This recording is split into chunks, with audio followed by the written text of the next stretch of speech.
তো liner fitting করার আগে বিশেষ করে ভিতর কলার এবং বাহির কলার ভালোভাবে পরিষ্কার করে নিতে হবে, কেননা পানির আয়রনে মরচে পড়ে যায়, জাম ধরে যায়, আয়রন জমে থাকে, তখন লাইনারটা ভরলে যে কোনো এক সাইড ভেঙে যাবে, কিংবা এই লাইনারের কারণে ময়লার কারণে যে কোনো লাইনারটা এক সাইড খাবে। তো যখনই আপনারা লাইনারটা দিবেন তখনই ভালোভাবে কলারটা ভালোভাবে মিলিয়ে নেবেন, তারপরে ভিতরে আবার ঢুকিয়ে ভালোভাবে দেখে নেবেন লাইনারটা একটু হালকা জাম জাম আছে, এই জাম জাম থাকাটা ভালো।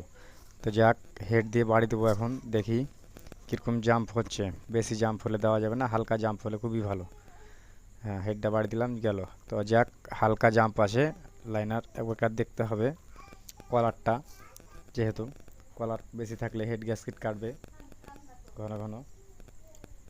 লাইনারের ভিতর বাহির বাড়ি মেরে দেখে নিলাম, কোনো টকটক আওয়াজ নেই, মানে লাইনার টাইট আছে খুব ভালোভাবে।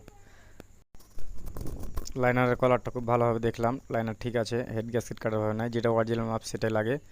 আমরা লাইনারটাকে আবার বের করব, করে রবার্ট পরাবো এখানে, না হলে হবে না। হ্যাঁ, আস্তে আস্তে লাইনার বের করছি। লাইনার বেরিয়ে গেছে, টেনে নিলাম লাইনারের বুকার। এবার আমরা এই জায়গাতে পানি যেন না ঢুকে, যার কারণে রবারটা পরাবো। তো রবারটা দিলাম, তো রবারটা আর একটা লাগিয়ে দিয়েছি, দুটো রবার লাগে। হ্যাঁ, রবারটা দিয়ে দেখতে হবে জিনিসটা বসে আছে না চেড়ে আছে। বেশি চেড়ে নেই, যে মারাবল দরকার সে মারাবল লাগবে, বেশি হাই দেওয়া যাবে না। আর বেশি বসে গেলে পানি মানবে না, পানি ঢুকে যাবে, এটাই হবে সমস্যা।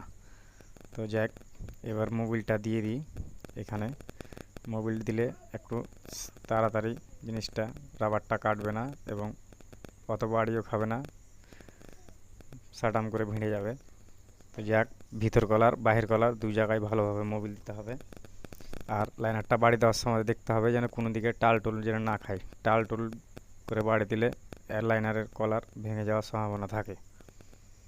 তো লাইনারে মোবিল দিয়ে দিলাম। এবারকার লাইনারের দু কলারে, ভিতর কলার এবং বাহির কলার দুই জায়গাতে আমরা মোবিল ব্যবহার করব। মোবিলটা ব্যবহার করলে শুকনো শুকনো গেলে টাইট হবে, আর মোবিলটা ব্যবহার করলে একটু যে ঢিল ঢিল ভাব যাবে, এতে রাবারটা কাটবে না গো। তো লাইনারটা এবারকার যা হোক ভিতরে ঢুকিয়ে দেবো। লাইনার যাচ্ছে, রাবার বরাবর চলে গেছে। এবারকার হেডটা দিয়ে আমরা লাইনারটা মাপ মতন বাড়ি দেবো। লাইনার বাড়ি চলছে, লাইনার ঢুকছে খুব সুন্দরভাবে। হুম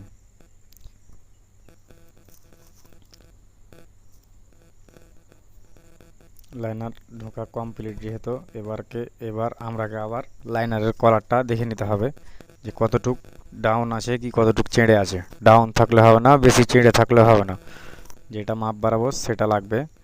তো যাক, লাইনারের কলার কোনো ডাউন নেই, কোনো বাড়তিও নেই, যেটা মাপ সেম সেম, হালকা একটু লাগে সেটাই।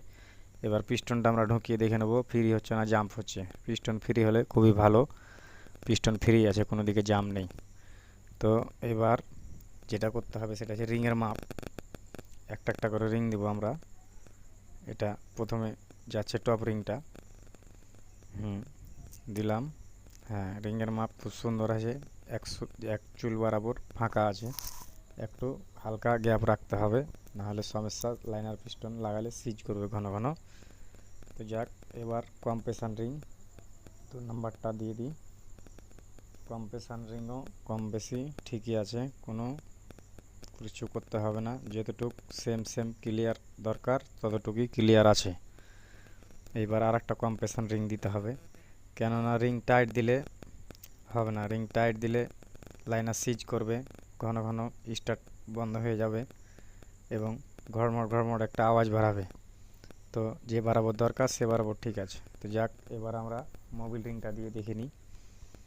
তো মোবিল রিংটা একটু হালকা জাম জাম লাগছে, তো আমরা এটা যা হোক ঘষে দেবো, দিয়ে ক্লিয়ার করে দেবো। তো মোবিল রিংটা এখন বের করে নিই, মাপ বরাবর দেখে। একটু একটু হ্যাঁ সেম সেমই আছে, কিন্তু একটু ক্লিয়ার করতে হবে।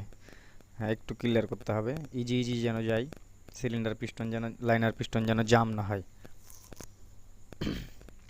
একটু হালকা র্যাপ দিয়ে সমানভাবে মেরে দেবো। তো এখন সব রিং চেক করা কমপ্লিট। এখন পিস্টনে আমরা গজন পিন দেবো, তার আগে পিস্টনের গজন পিনের দুই জায়গায় মোবিল ভালোভাবে দিয়ে দিবেন, এবং কি গজন পিনও মোবিল দিয়ে দিবেন, তাহলে কোনো জাম জাম ঢুকবে না, ফ্রি ফ্রি যাবে, ইজি ইজি, পিস্টন ফাটার ভয় থাকবে না। কানেক্টিংটা তো দিতে হবে, যেহেতু গজন পিনের জায়গাটা গজন বুশ থাকে এতে। হ্যাঁ, এইবার আমরা পিস্টনটাতে গজন পিনটা ফিটিং করব। এটা সব সময় ফিটিং দিতে হয়, যার কারণে এটা খুব সাবধানে ফিটিং দিবে। এটা টালটোল থাকলে হবে না, এবং কানেকটনের নাম্বার আছে, এবং পিস্টনের যেটা চিকন দিক আর মোটা দিক থাকবে নিচে, কানেকটনের নাম্বারের দিকে দিতে হবে চিকন দিক, এবং ফুটো আছে একটা, ওই ফুটোটা উপর দিকে।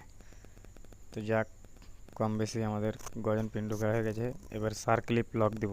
এই লক না দিলে বেরিয়ে গেলে সিলিন্ডার লাইনারটা বাদ করে দিবে।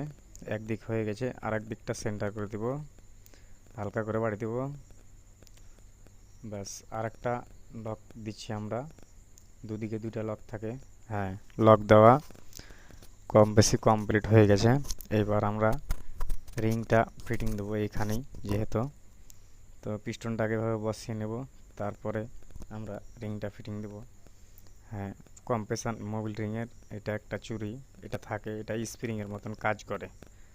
তো যাক, এটা একটু লাগিয়ে একটু ঘুরিয়ে দেব। হ্যাঁ, তারপরে দিব মোবিল রিংটা। খুব সাবধানে তুলবো, আস্তে আস্তে এবং ধীরে ধীরে, অত হাঁকা পাকা করা যাবে না, নাহলে ভেঙে যাবে। ভেঙে গেলে তখন সমস্যা। এরকার কম্প্রেশন রিং আমরা দিচ্ছি একের পর একটা করে। দুটো কম্প্রেশন রিং লাগা হয়ে গেল। এবারকার যাবে টপ রিং।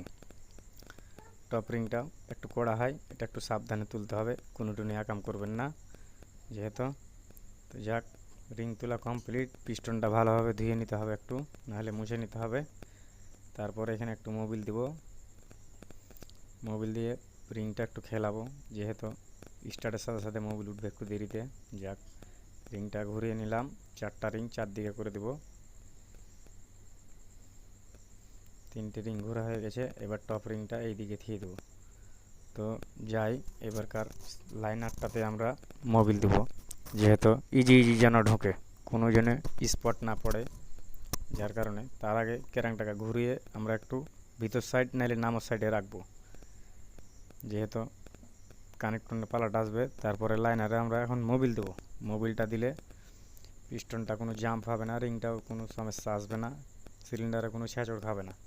তো যাক, হয়ে গেছে। এবার আমরা পিস্টনটাকে ভিতরে দিয়ে দেব। পিস্টন ঠেললাম, এবার রিং তুলা কেলাম দিয়ে খুব সাবধানে ধীরে সিস্তে সব দিক তাকিয়ে তারপরে আমরা রিং তুলা কলাম দিয়ে পিস্টনের মাথায় হাতুড়ের বাড়ি দিয়ে ভিতরে ঢুকিয়ে দেব। তো যাক, ভিতরে ঢুকে গেল খুব সুন্দরভাবে, কোনো সমস্যা আসেনি। এখন এই দিক দিয়ে বাড়ি দিব, ওই দিক দিয়ে আপনাকে মিলাতে হবে। এই যে আস্তে আস্তে আস্তে আস্তে কেরাং করবে, আস্তে আস্তে বাড়ি দিবেন, আস্তে আস্তে কানেকটন ভিতর দিকে চলে আসবে। তো যাক, কানেকটন মাপ বরাবরই যে বরাবর দরকার সে বরাবর চলে এসেছে। এবার আমরা বিগিন দিব। এখানে বিগিনেরও নাম্বার আছে এখানে, এই যে দেখতে পাচ্ছেন আপনারা। বিগিনটা মাতুল দিয়ে হালকা করে বাড়ি দিয়ে সাটিয়ে দেবো মাপ মতন, তাহলে চলে যাবে। এইবার কানেকটনটা লাগাবো, কানেকটনের পাল্লাটা তো নাম্বার আছে, নাম্বারের দিক হবে ওপর দিকে যেহেতু। আর দুটা খান আছে দেখেন, খান দুটা থাকবে নিচে। একটু মোবিল দিয়ে ফিটিং করব, তাহলে একটু লেটে মোবিল উঠলে সমস্যা আসবে না। তো কানেকটনের নাট যা হোক লাগাই, খুব ধীরে সিস্তে। কানেকটনের নাট একটা লাগা হয়েছে, আর একটা লাগাচ্ছি। এখন দেখা যাক, এইখানটাই লাগবে 13 নম্বর এল না 18 নম্বর এল।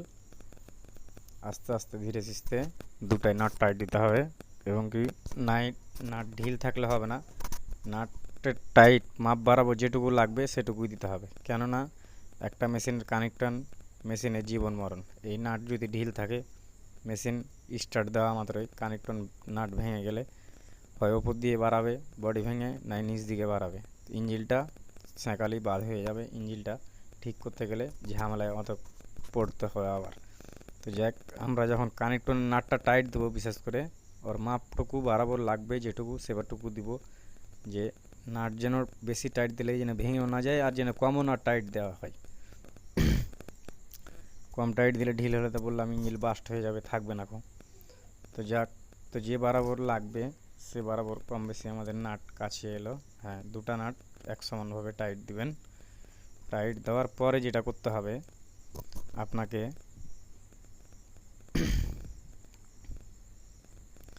একটু হালকা করে ফাইল যেটা ঘুরিয়ে নেবেন, কোনো জাম্প হচ্ছে কিনা। এই দেখতে পাচ্ছেন কোনো জাম্প নেই, ইজি ইজি ফ্রি ঘুরছে এখানটাইতে। তো এরকম যেন থাকে। তারপরে আমরা হেডের দিকে আসবো, লাইনারটা একটু পিস্টনটা একটু ভিতর বাহির যা আসা করাবো। জি কমপ্লিট আছে এটা। তারপরে আমরা পিস্টনটা বাড়তি আছে কি না এটা দেখতে হবে, যেহেতু পিস্টন বাড়তে থাকলে হেডে এসে বাড়ি হবে ধাম ধাম করে, পিস্টন ফাটার ভয় থাকে। তো যাক, পিস্টনটা মাপ বরাবর আছে, যে বরাবর কলারের দরকার। আমরা এবার হেডটা ফিটিং দেবো, তার আগে হেড গ্যাসকিটটা দিয়ে দেবো এখানে। তো যাক,